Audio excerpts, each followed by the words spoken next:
তো পাও দিয়া ডাকছেন। এখনো আরবদের মধ্যে একটা ট্র্যাডিশন আছে, দেখবেন পাও দিয়া ডাকা হয়। কেউ হারাম শরীফে যদি যেয়ে থাকেন মক্কা মদিনা, দেখবেন চিতে শুইছেন মসজিদে, হয়তো আরেকজন এসে আপনারা ডাকবে।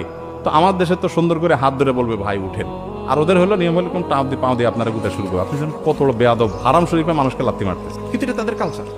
তো আমাদের সমাজে যেহেতু এটা দোষণীয় এবং অসম্মানের, সম্মান করতে হবে, সম্মান প্রকাশের ভাষা এক এক এলাকায় এক এক ভাবে হয়। সো পাও যদি লেগে, তাহলে পাও লাগার কারণে তিনি অসম্মানিত বোধ করতে পারেন।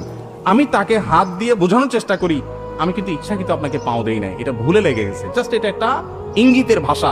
অতএব এভাবে যদি তাকে হাত স্পর্শ করে বোঝানো হয় যে আপনি আমার বুকের আছেন, আমি আপনাকে ইচ্ছাকৃত লাথি মারি নাই বা পাও লাগাই নাই, তো এটা নাজায়েজ কিছু না।